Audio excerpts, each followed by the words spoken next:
De UTEM, que integra el Frente de Trabajadores de la Educación en Lucha, para contarnos cómo están discutiendo en la provincia estas cuestiones. Leandro, muy buenas tardes, ¿cómo estás? Miguel Riquelme, Alicia Rivas, te saludamos desde la radio de la universidad. Buenas tardes, Miguel, Alicia y a los que nos escuchan. Bueno, gracias por atendernos.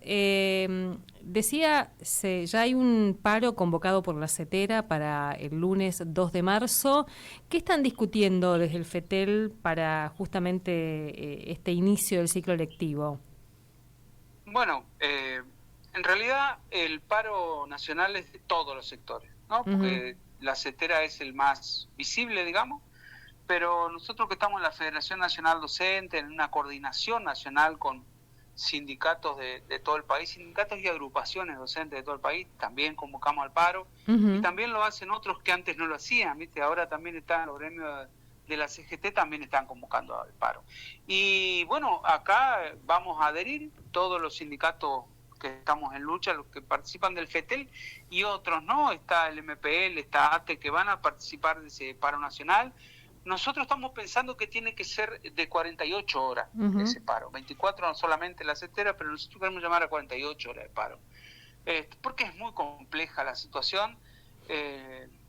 Ustedes que siempre nos prestan micrófono y nos hacen que podamos contarle a la gente lo que nos pasa, siempre hablamos de que no solamente es salarial el atraso que tenemos un gran problema con la plata que manda para el comedor, y los arreglos de la escuela, o sea, el mantenimiento de la infraestructura también tiene problemas. Lo de los jubilados también es un problema, no le pasan los aumentos que nos dan a nosotros, no se lo pasan a los jubilados.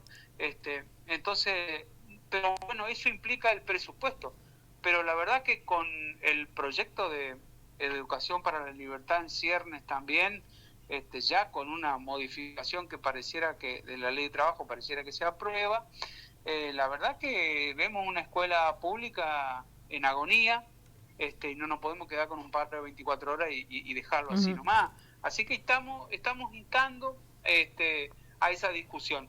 Por ahora la llevamos parcialmente, cada uno en sus lugares, pero el 2, el día de inicio de clase, vamos a hacer asamblea no verá, asamblea en unidad del FETEL con otros sectores, para discutir todo lo que nos pasa, ¿no? Lo salarial, la infraestructura, la educación y lo que se nos viene, ¿no? Leandro, y la mesa de diálogo con el gobierno provincial, ¿cómo se ha venido dando en esta previa al inicio del ciclo lectivo?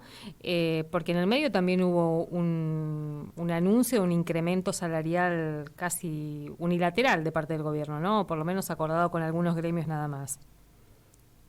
Sí, la verdad que fue traumático porque nosotros siempre andamos buscando el diálogo. Nunca dejamos de llamarlos o pedirles diálogo en diciembre, en enero, en febrero. Se da esto sobre finales de febrero y con una cifra que ellos definieron y es eso y no hay nada más. En la mesa de diálogo, que la verdad que tiene una capacidad importante, que es plantearle todos los temas que nos pasan mientras están ahí los funcionarios del Consejo General de Educación y el ministro Zafrán. Le planteamos todo lo que nos pasa. Esto que te digo de infraestructura, pasan todos esos temas. Los problemas del aprendizaje también pasan todos, porque no es solamente que no hay plata para el comedor y el chico aprende igual. No, hay problemas. Los pibes no aprenden, y no es que no aprenden porque nosotros hacemos paro, no aprenden porque a veces no pueden. Entonces eso también le contamos todo en esas mesas. Ellos toman nota, algunas pequeñas cosas por ahí se solucionan, lo grueso no tiene arreglo todavía y a veces nos dan alguna compensación económica y el resto nos queda atrasadísimo. Así que así son las mesas, ¿no? Las mesas son así, le contamos todo lo que nos pasan y ellos nos hablan de alguna propuesta económica.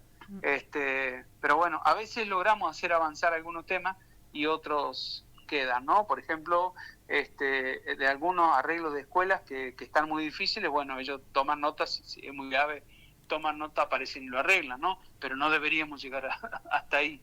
Pero así se está llevando adelante ese diálogo, ¿no?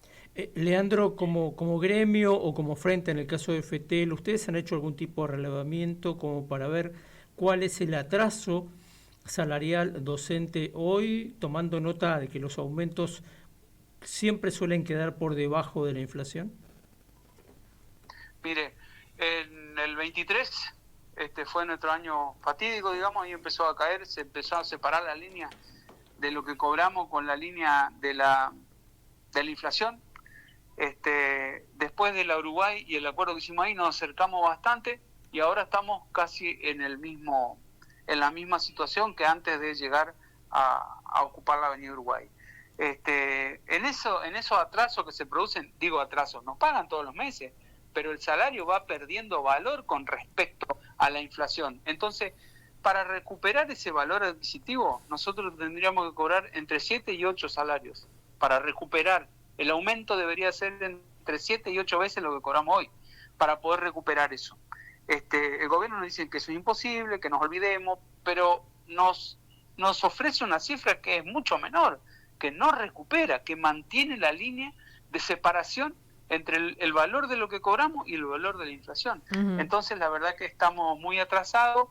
Esos 711.000 que ofrecen para el docente que recién se inicia, con una canasta que está, una línea de indigencia, creo que está 1.300.000. La verdad que es muy difícil uh-huh. pensar en recuperar cuando en realidad lo que te ofrecen es tan bajo. Leandro, ¿y qué están discutiendo para el viernes que se estaría por aprobar la reforma laboral, que tiene además de todos los artículos que afectan y nos afectan a la gran mayoría de los y las trabajadoras, hay uno que declara la esencialidad de la educación? ¿Cómo están discutiendo ustedes este tema? ¿Aparece entre las inquietudes también del sector el tema de la reforma laboral?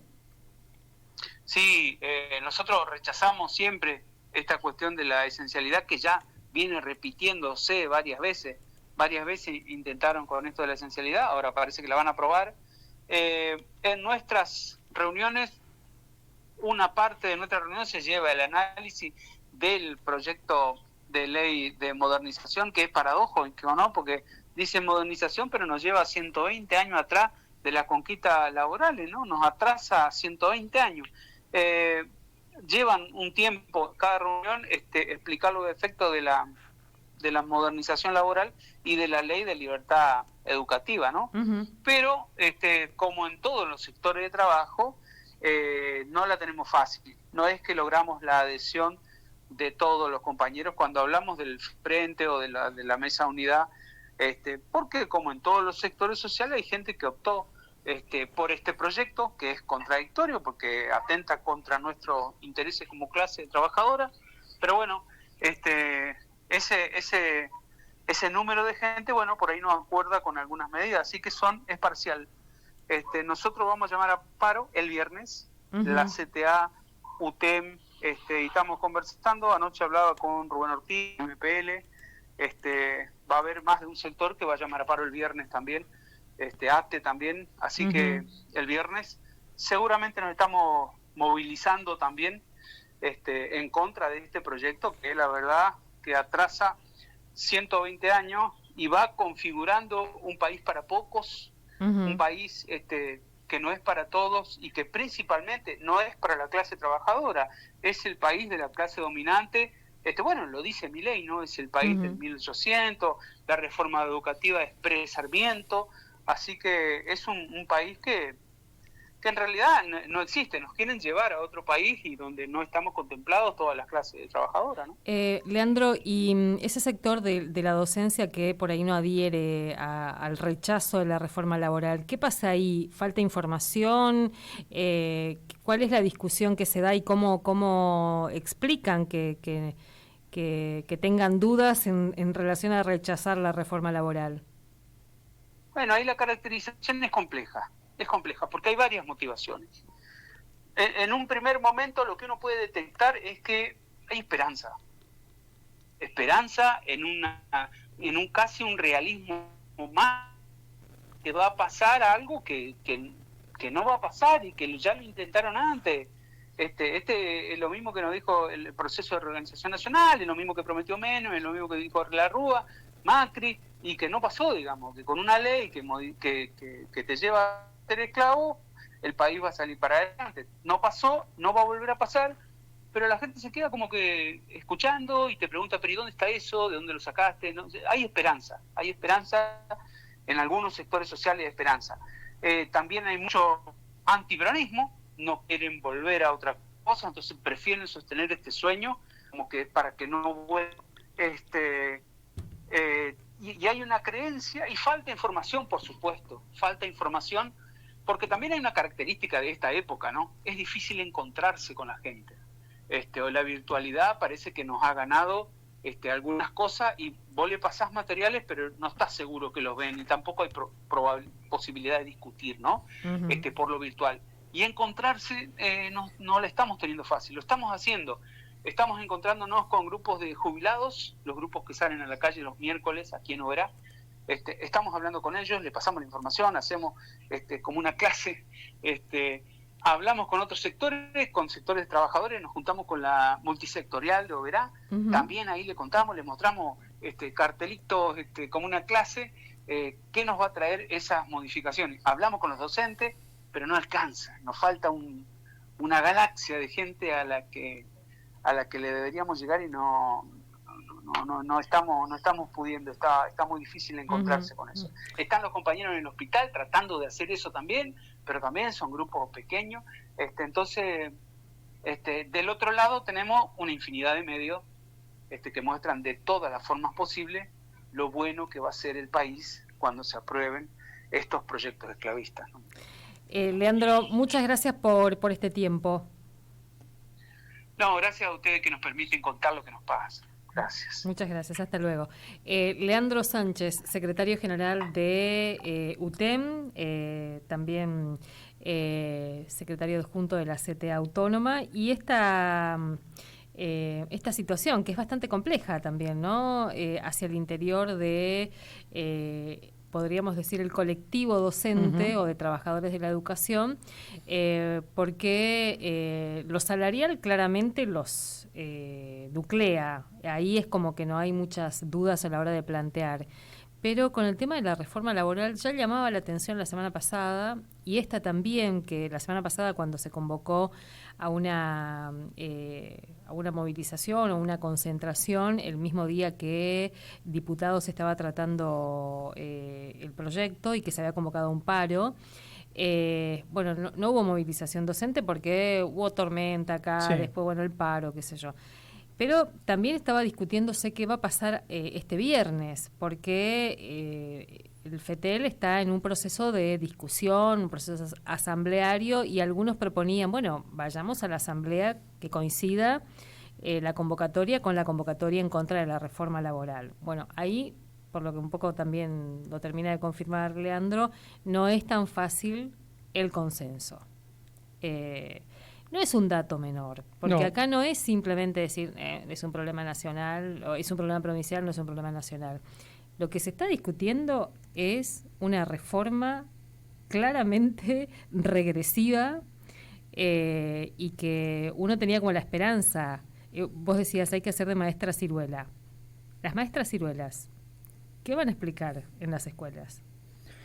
Sí, primero de los temas, ¿no? Y después, esto que planteaba también Leandro, que vos replicabas recién, la fragmentación parece ser el fenómeno político uh-huh. contemporáneo, especialmente en las oposiciones, ¿no? Sino uh-huh. ver lo que está ocurriendo en el Senado o lo que ocurre en diputados. Sí, totalmente. Le iba a preguntar, pero también eso muestra un poco la complejidad, porque el otro gran tema que uno tiene como tenía como la esperanza de que tal vez en los sectores de la educación lo tengan como más claro y más resuelto también a la hora de poder contar, poder discutirlo en las escuelas, problematizarlo, la baja de la edad de punibilidad. Uh-huh. ¿Es una agenda del sistema educativo? ¿La escuela es parte de esta discusión? Y a veces uno no quiere hacer preguntas para no tener respuestas, ¿no? Claro. Y porque también pensando en lo que se viene a partir de ahora, de esto vamos a hablar después con la gente del Foro por la Niñez, qué es lo que se viene. cómo contrarrestar lo que ya dan por hecho que se va a aprobar, tanto la reforma laboral como la reforma del régimen penal juvenil. Tal cual. Pero bueno, eso va a pasar el viernes. 15:54.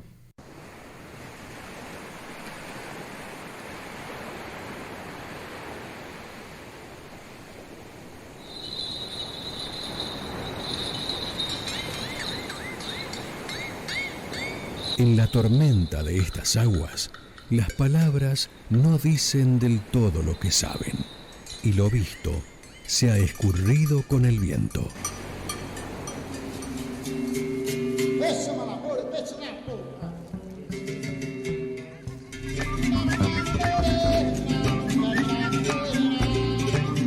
Pero estamos juntando restos, imaginando todos, todas, con la insistencia de las olas, otro aire.